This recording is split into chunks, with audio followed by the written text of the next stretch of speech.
The United Kingdom is set to become the latest nation to intertwine digital identity verification with employment eligibility.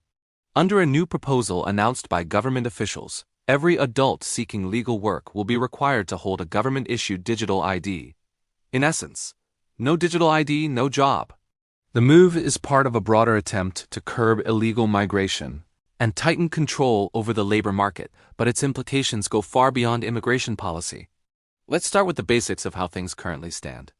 Today, employers in the UK are obliged to check eligibility documents, such as a passport or a biometric residence permit, before hiring anyone. While this process has been in place for decades, critics argue it's full of loopholes. Forged documents circulate in underground markets, and identity theft continues to be a challenge for authorities. On top of that, the sheer variety of acceptable documents can make the system cumbersome and inconsistent. Amidst increasing public concern about illegal migration, the government has framed the new mandate as a way of restoring control and trust. According to official data, the number of people living and working in the UK without legal status is significant, but difficult to measure precisely. Estimates range from a few 100,000 to more than 1 million. Many of these individuals are able to secure jobs by presenting fake papers, slipping under the radar of already stretched authorities. The new digital ID system, policymakers argue, is designed to close this gap. So, what exactly will change under the proposed system? Every legal resident and citizen of working age will be issued a digital identity, stored in a secure government database and accessible by consent via an app or website.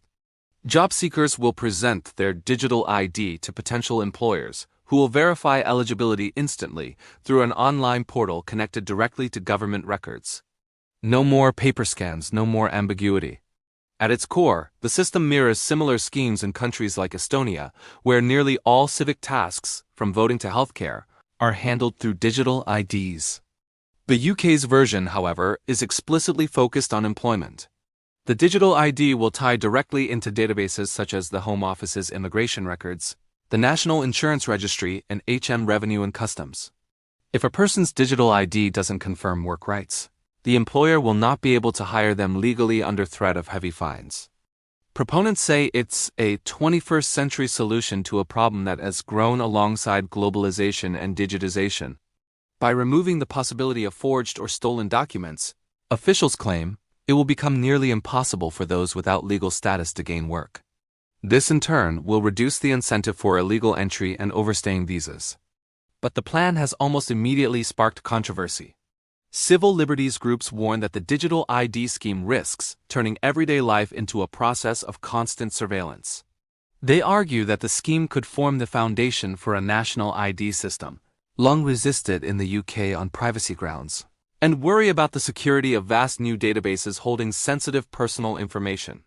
Function creep is a real fear that a digital ID created for employment could soon be required for housing, banking, or even everyday purchases.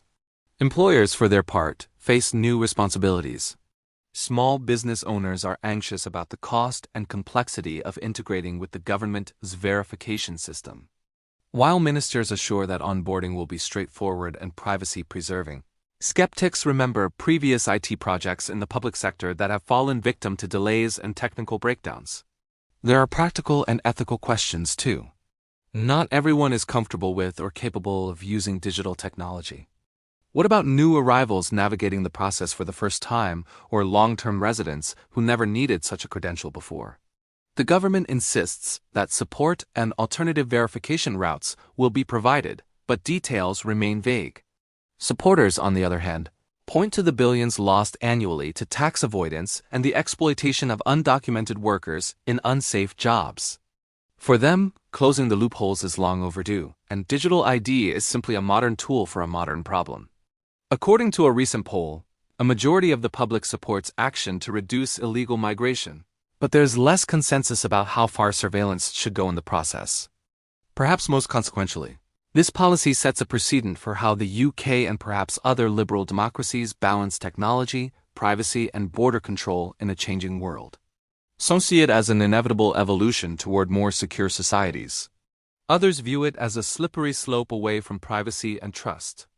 As with many efforts to tackle complex societal challenges, this one is likely to have ripple effects for years, reshaping not only how people prove who they are, but what it means to live, work, and move within the UK. In the months ahead, the question will be not just how to implement the policy technically, but how to maintain the delicate balance between security and freedom in a digitally connected age.